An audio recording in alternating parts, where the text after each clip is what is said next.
This week's Parsha has two of my favorite words in it a lot. Hayom and Simcha. Today and happiness. And we all know that really, because people live in the past and the future, anxiety and trauma and guilt and stuff following them, that's what ruins their happiness in general. So just being able to come into the present moment, Hayom, can tap you into a place of Simcha. That's why we often say that babies are very happy in general, is because they are living completely in the present moment.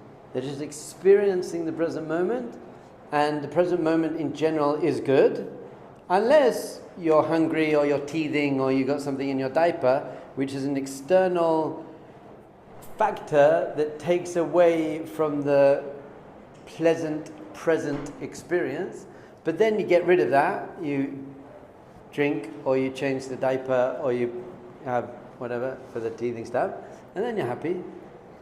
So the Torah is really a whole book of bringing us into the present moment and tapping into a state of consciousness and happiness. The first thing that this week's Parsha, Ki Savo el Haaretz, it says that you should bring your first of your fruits. We have this amazing mitzvah, as a farmer should bring the first of his fruits to Hashem. And what's that for? It's really to show gratitude. Say, you know what, I think it's all me, I'm doing everything, but really, you gave me intelligence to be able to grow fruit, and you gave me the right conditions and the rain and everything. Gratitude is the key to happiness. It's all about happiness. You're going to see this whole Parsha is all about being happy. So we're saying, Hashem, I'm happy with my lot. I'm happy with what you gave me. And it keeps going through all these amazing things.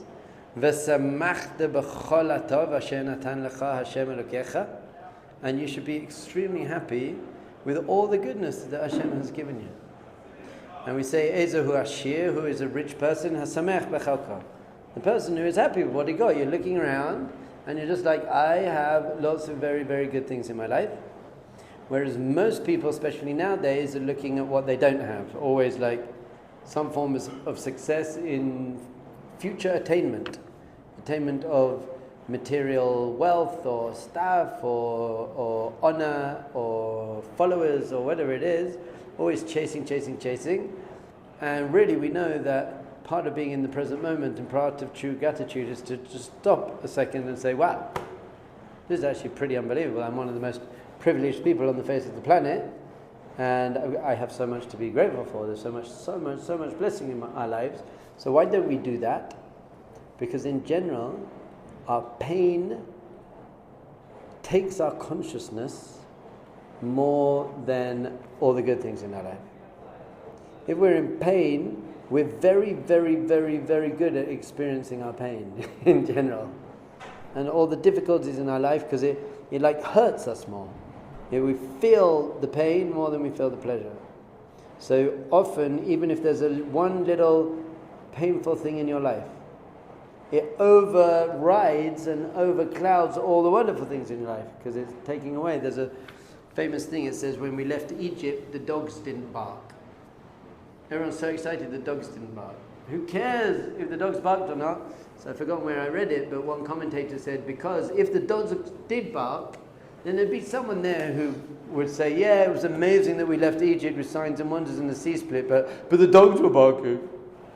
So it's really what you focus on in your life that becomes your reality. I used to run these trips to Thailand and India and Sri Lanka and Nicaragua, and you could have a different attitude to those trips. There's always something going to go wrong in Thailand. Then the bus isn't going to come, or you're not going to have enough food. Or we used to volunteer in orphanages and in elephant orphanages, play with elephants, or go ziplining and do meditation in the jungles and talk about life. They were amazing trips. Everything was amazing about the trip. But then someone would be like, yeah, but there's mosquitoes. And that mosquito's going to ruin your whole trip. But there are other people and other times when everything was going wrong.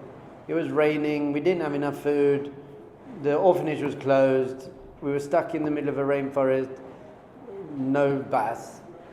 But then someone would be like, yeah, but we're in Thailand, let's dance in the rain. That was always me, by the way. and we take off our sandals and we put on some music on a speaker and we'd all just dance in the warm Thai rain in a rainforest in Thailand. We'd be like, this was amazing. So if you focus on the one bad thing amongst all the good things, that's going to be your experience. I'm not saying repress or ignore or deny painful things, but you're actually going to be able to deal with them in a healthier way if in general you have this attitude of, I have so much good in my life, I feel so privileged, this is good, and then now I can face the pain which is real. We never try to gratitude our way out of pain. What does that mean? If you're in pain, don't try and overcome your pain by saying, but I've got so much to be grateful for. Often that makes you feel worse. It's like, I feel got so much to be grateful, so why am I focused on my pain? If someone splits up with their girlfriend, don't go up to them and say, yeah, but your legs work and your eyes are great. They'll be like, shut up.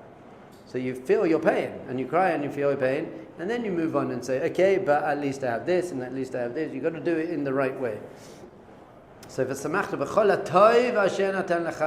Hashem, there's a different way to read this. I just came up with this now, but it fits in with Jewish philosophy, so I can say this. Kol hatov asher natan lecha Hashem Elokecha is saying that actually everything that Hashem gives you is good. That's a Jewish idea. Gam zu l'tova, everything is good. So that means even the challenges and the difficulties, it's not like, let's focus on all the good things in my life and have joy because of all the good things in my life, but then there are the bad things and that makes me upset. We're saying no, even the bad things and the challenging things in your life, they're actually good for you, so you should be happy about them. Now, happy doesn't always mean I'm smiling. You can cry, but you can still be simcha, because simcha really comes from a place of emunah. Emunah means, I know that no matter how painful something is, it's not meaningless. So you can be sad, but still be simcha, because it's a state of being. It's a general, happy people can feel sad sometimes. Doesn't mean you're not a happy person because you're feeling sad. It means that it takes a lot more to make you sad, and you overcome it much quicker because you're focusing on the right things. So we're going to focus everything. That's why we say in the morning, a bracha Hashem, you gave me everything I need. Most people think that means food and stuff, but it means you gave me everything I need, including challenges and difficulties and problems, and I also need them. How am I going to become a great person if I don't overcome all the difficulties in my life? So that's where simcha is going to come from. So the other major word, it says in this parsha, is Hayom. It says here, Hayom hazeh Hashem Elokecha mitzavacha la'asot et hachukim ha'eleh. This very day, Hashem is commanding you to do these mitzvahs. Today. So we got a question. No, he didn't. He did this at Mount Sinai. And so Rashi says a beautiful thing. B'chol yom yeh be'einecha chadashim. Ki'ilu bo bayom nitzviyos aleihem. The mitzvahs, this is Rashi, you can shema. The mitzvahs, the Rashi is saying, it should be every day as if it is new in your eyes. It's a new thing in your eyes. Oh, I've got to find it. I'm not going to be able to find it, but basically, Rabbi Nachman says, when he was talking Shema Yisrael Hashem Elokeinu Hashem Echad, he says, what is Shema Yisrael Hashem Elokeinu Hashem Echad saying? It's saying Yichud Hashem. Einod milvado, there is only Hashem. Hashem is one. Hashem is our gig, Hashem is one. So what's Shema Yisrael? What's it doing? So they say, basically, it's as if someone's come up to you and say, hey, listen, I've got this unbelievable thing to tell you. I've got an amazing thing to tell you. There's a God. God is one. God is great. And I've got an amazing thing to tell you. There are mitzvahs. You can put on tefillin. And it should be every single day when you put on tefillin and when you say the Shema, it should be like a new, amazing, as if you won the lottery. It's like, amazing.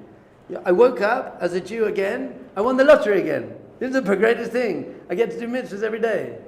An amazing thing. But it's a very, very, very important thing I'm going to read this to you. Hayom hazeh. So Rashi says, B'chol yom yihei be'einecha chadashim. Every day, the mitzvahs and the relationship with Hashem should feel new to you. It's like it's a new beginning.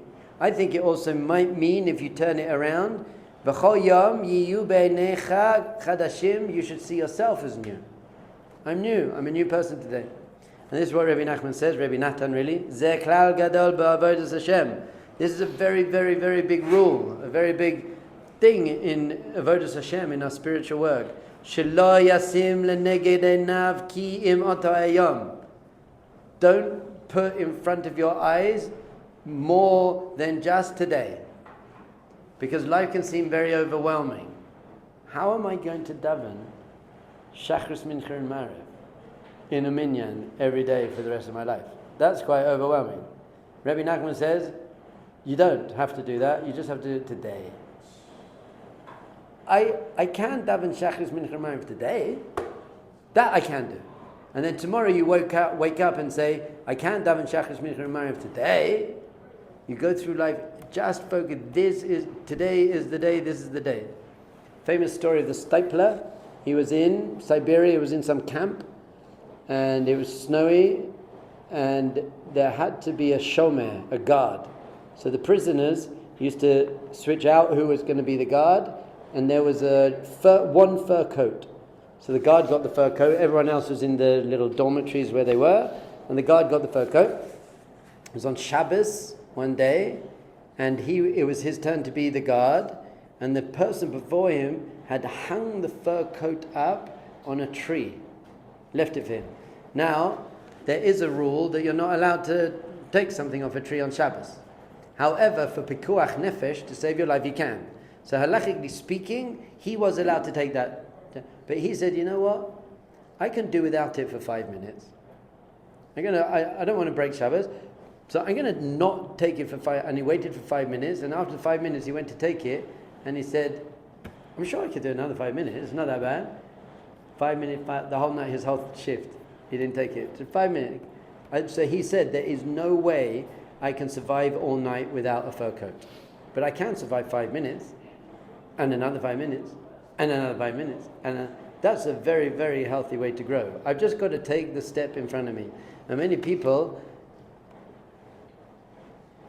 dysfunctionalize themselves by looking too far and speculating. I was talking to someone yesterday, and he was saying, well, what school would my kids go to? I was like, you don't have kids, you're not even married, dude. Chill. That is something addition you've got to make at some point while you start dating. But people are looking miles into the future and making themselves quite dysfunctional because it's very, very overwhelming. You just got to take your step. Just do your next step. Even when you're climbing, I walked from the Lebanese border to Eilat, which is 1,100 kilometers. It took me 40 days. And there were some days I was going to walk 40 kilometers in the desert. And if you look up, if you look where you're going, you're like broken here. But if you just kind of look down, and just look at, I'm just going to take this step, this step, this step, this. Sometimes you look up to make sure, but I'm just going to take this, then you get there. So very, very important to not give yourself too much of a weight. So you should not think, even for your parnasa, this doesn't mean you shouldn't be sensible and plan and make plans. You should. But don't worry about what you can't do. Do what you can do today, but what about tomorrow and this and that? That's not in your hands anyway. Let it go. Once again, you're being sensible. You're not being stupid. You're understanding that there are consequences. But there's no speculation. There's preparation. Preparation, not speculation. Kamuva b'sfarim, as it says. V'chein ba'avodas hayazbarach. When we're serving Hashem, lo yasim leneged einav ki im oto hayom v'oto hashah. Don't put in front of your eyes, apart from this day and this hour. This hour. I've just got to do, what do I have to do now? Because you're not in control of the future, so there's no point worrying about it. So many people are just so worried about their future that they're not taking advantage of the present. And I got a little secret for you. If you do what you need to do now, then you'll be okay in the future. Do what has to be done. This is why when people ask me about Mashiach, Mashiach is going to come, and what does that mean? And will we eat or will we not eat? And I'm like, I'm not sure, but I know that if I do what I'm meant to be doing now, then when Mashiach comes, it will be okay. Just do what I need to do. It's like if you're driving a car and it's very, very, very, very foggy, and you can only see 10 meters in front of you. That's okay. Just drive each meter will reveal 10 meters, and you go 10 meters, 10 meters, 10 meters, and then you get home. But if you start trying to look into the fog, you're going to crash. Exactly the same in your life. Once again, be sensible, have goals, have plans, understand that there are consequences, but then do what you need to do. What am I doing now? When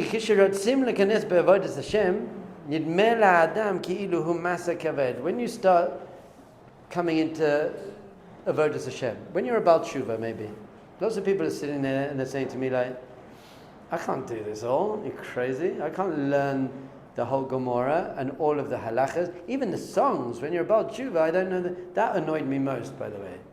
I was 30 years old and I went to Shabbos tables or Sukkot. I just didn't know the songs. I just felt so stupid. And I love singing, and I didn't know the song. It's so annoying. I want to sing the song. I remember I couldn't really speak Hebrew. I was 30 years old. I came and I was like, there was this kid. So one of the rabbi's sons must have been like 12. I said, what does this mean? And he was like, Kelev means dog. I was like, thanks. But I was like, great. I was never embarrassed. I was like, what do I have to do? I'm going to learn it. Learn it. You go. Just little steps at a time. So it's very, very big.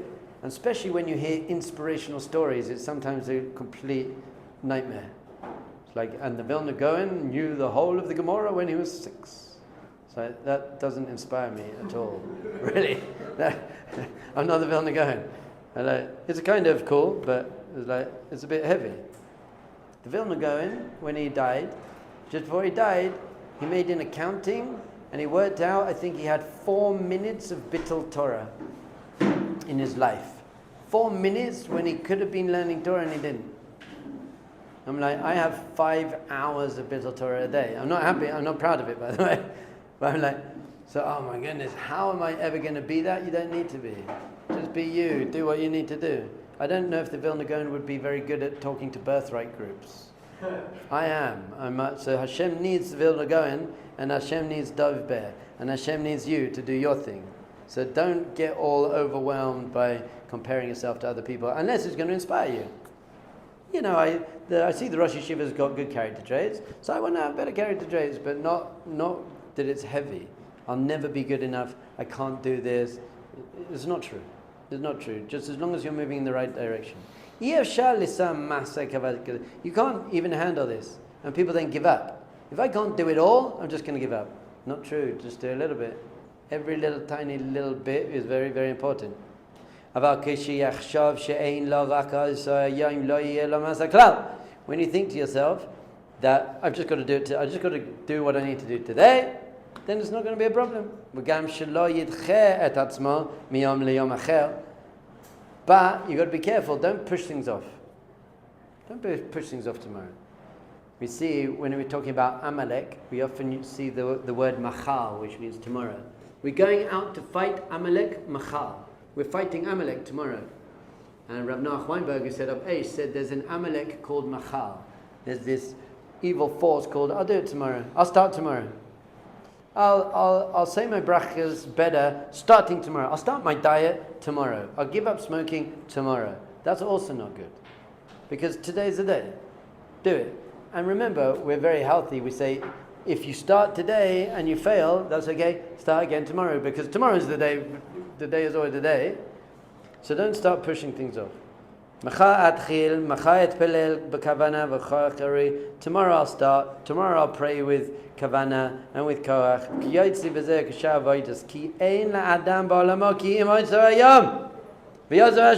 Because you have nothing apart from this moment. You only have this moment.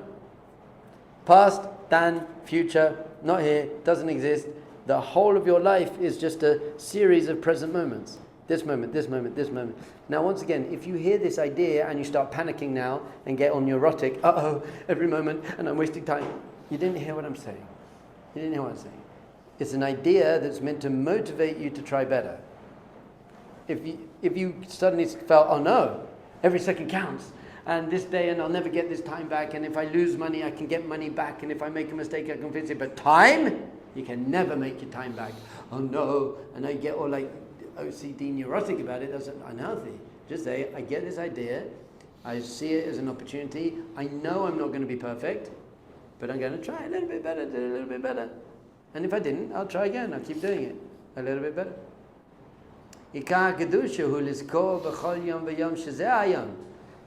One of the main parts of Kedusha, of holiness, is to remember that this is the day. And you've got to do what you've got to do today. And it keeps going on. Hayom, Hayom. All today. Let's get in today. Therefore, don't push things off. You're not going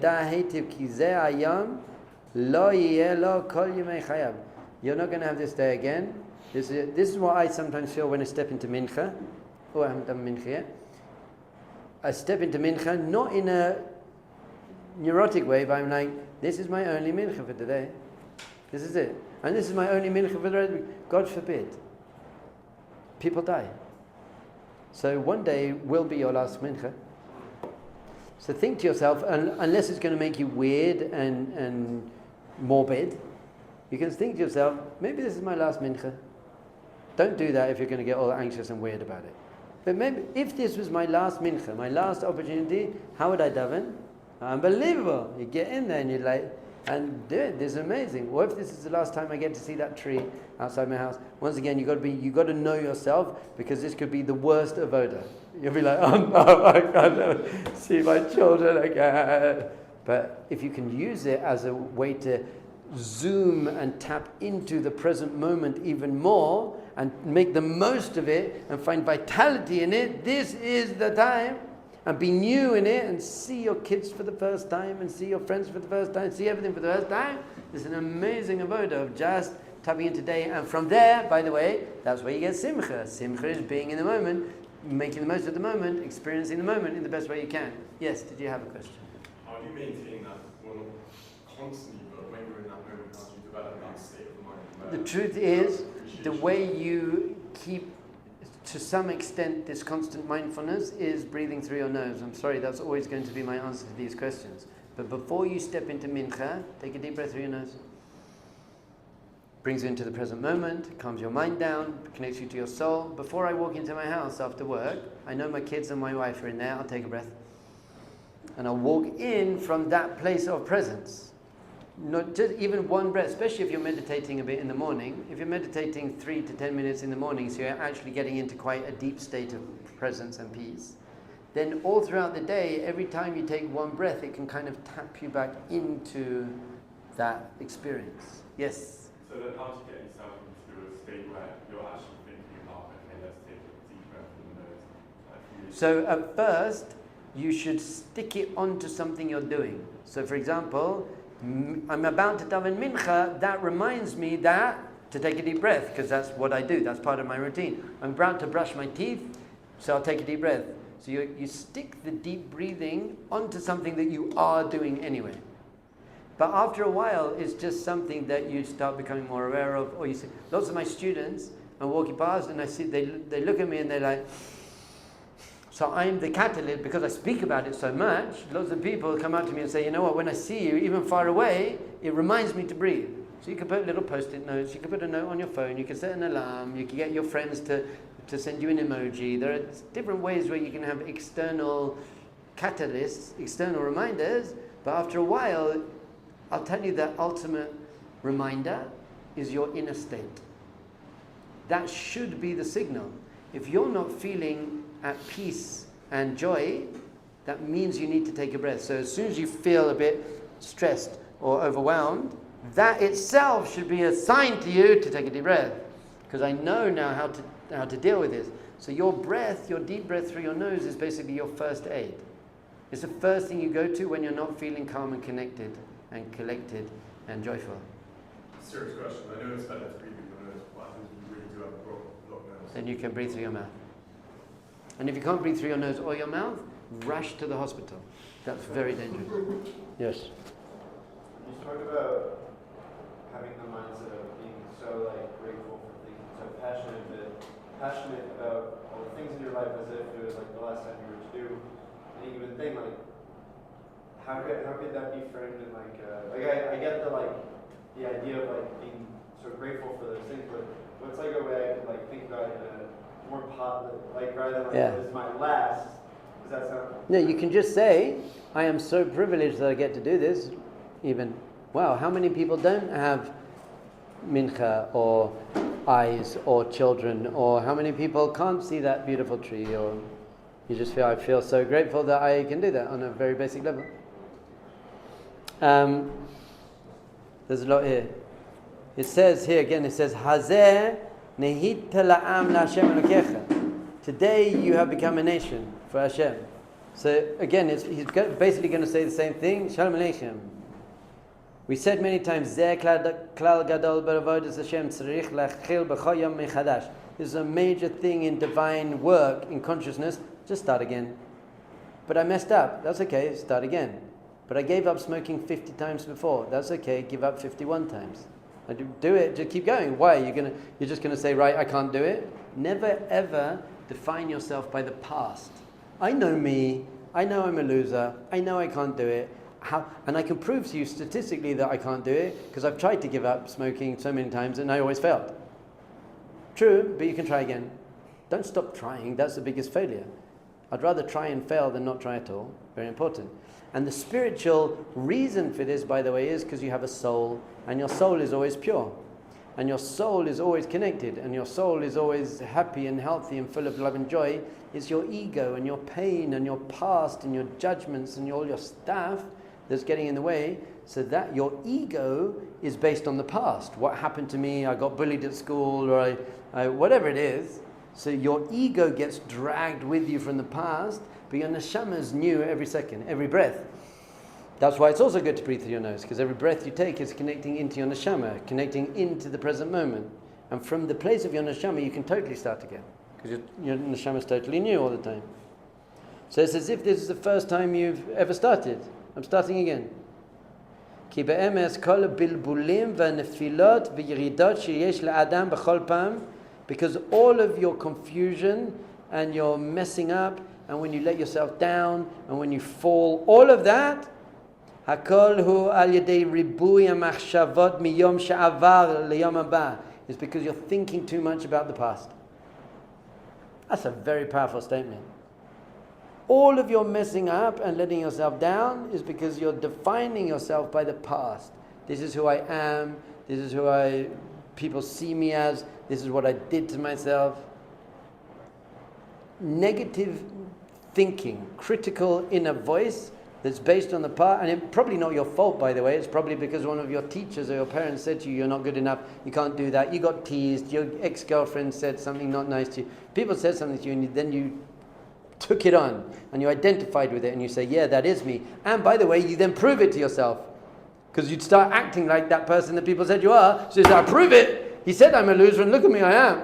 No, you just embodied it. So now re-embody yourself. Start again. Say, okay, that's how I used to behave. I'm going to start again and try again now. Yes. It's a question, maybe a longer answer, and it's something I always struggle with. How do you differentiate that not letting something affect you, like a negative thing, versus taking that on as positive criticism and not being ignorant to what other people say about you? Beautiful, very good. We get our sense of self based on ourselves, not based on other people.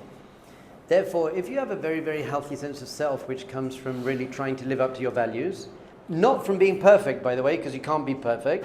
I don't get my sense of self because I'm perfect, because I'm not perfect. I get my sense of self because I'm trying to be as perfect as I can be. I'm living up to my values, living up to my values. So if then someone comes up to me and says something to me, they say, you know what, Rabbi, your class was terrible. That was the worst class I've ever been to. If I have low self-esteem, I get very hurt by that. And I go home to my wife and I'd say, I just can't do this. If I had arrogance, then I'd just shout at you. I'd say, no, you just didn't understand my class, you idiot. If I have self-respect, self-esteem, I'd say, well, what do you think I could do to improve my class? So someone with self-respect, self-esteem, self-worth can take feedback, even criticism, even negative criticism, because they don't take the negativity from it. Because if anyone's negative and critical towards me, that's their own brokenness. I don't take on your negativity, but maybe there is some truth in what you're saying, but you're just saying it in a not nice way. This is the famous story. I think we're going to finish with this, and then one more thing. I was in England, I was driving a car and I stopped at a traffic light. Henley's Corner, stopped at a traffic light, and one of those like hunchback beggar, like Turkish, I don't know what they are, those Albanian, whatever they are, they came up to the car and he knocked on the window and I was going to give him some money. So I gave him £2, whatever. The guy in the car next to me put down his window, big guy, started screaming at me, "You idiot, he's a con man. It's a scam. People like that shouldn't be in our country. You're encouraging them. Don't feed them." The guy was freaking out with me. Totally the wrong person to freak out with. I got out my shotgun, I blew his little. Now, if I had a low sense of self, what would have happened? I would have been very shaken up by that. I would have been like, and I would have gone home and said to my wife, "I was just trying to do the right thing. I wanted to give him money," and he shouted at me. If I had arrogance, I would have shouted back, "No, you shut up." But because I have a very healthy sense of self, not because I'm perfect, but because I'm trying to be perfect, I put down my window, he carried on shouting at me, and I just looked at him and I said, "My friend, I hear what you're saying, I just think you could have said it in a nicer way." And he went like this, "Yeah, I guess you're right." He drove away, I drove away. I don't know his problem, he needed to get laid or something. I'm not taking on his negativity, I'll tell you that much. I go home, I said to my mum this happened, and she said, "Yeah, they are con men, it's a scam." And I said, "Okay." So he was saying the right thing, he just said it in a painful way. But the more someone's upset and angry, the less it's about you. It's their own brokenness. So the more upset and critical and negative someone is with you, the less personally you should take it. That's clear. But you have to have a very healthy sense of self to do that. Let's just finish quickly. We've been saying it's all about being in the present moment and finding joy in the present moment. Starting again when you mess up, knowing you can always start again. Don't get overwhelmed by saying there's too much to go. Just take one step at a time. You'll get to the top of the mountain. I got to Annapurna Base Camp. It was a schlep up that mountain in the Himalayas. I did lots of things. The other thing we said is don't compare yourself to anyone else, because you have no idea. Maybe he started halfway up the mountain and you started at the bottom of the mountain. So who knows? Maybe you did better than him. And then we're saying it's all about Simcha, but let's just finish what true Simcha is. Many people think, that confident, arrogant guy at the party who's like, that's Simcha. It's not Simcha. We're going to see what true Simcha is. It says here, "Asiti kachol asher tzivitanu tani." Hashem, I have done everything that you told me to do. When we make this proclamation, I have done everything you told me to do. What does Rashi say? These are the two greatest words in the whole of Rashi for today. Samachti v'simachti. Samachti v'simachti. What does that mean? I did this joyfully, I did it with joy, and I made sure others were also joyful. If you are happy, but that doesn't involve making other people happy, your happiness is not even happiness. Truly happy people want other people to be happy. So if there's that guy who looks happy, but he's like putting other people down, and it's not called happiness. Why? Because a true sign of real joy is this overflowing, I want you to be happy as well. That's what's one of the amazing things about Judaism is, for example, at a wedding, we're so happy for that other person, so happy. At weddings or brises, you go to a bris, I meet you at some random guy's bris, we'll see each other and we'll be like, Mazel Tov!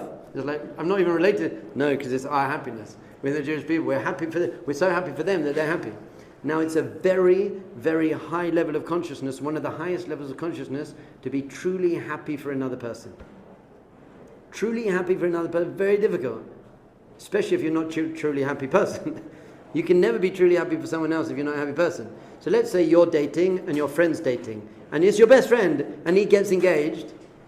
You're happy for them, but there's a little bit of a like, I don't want that too. By the way, once you're married and your friends get engaged, that's great, because you don't need it. It's easy to be happy for other people when they're getting what you've already got. But how is it possible to be truly happy for other people? Is be a truly happy person. A truly, deeply present, happy person can truly be happy for other people. So that's what true Simcha is. I want to spread it to everyone else. Be'ezus Hashem. Good Shabbos.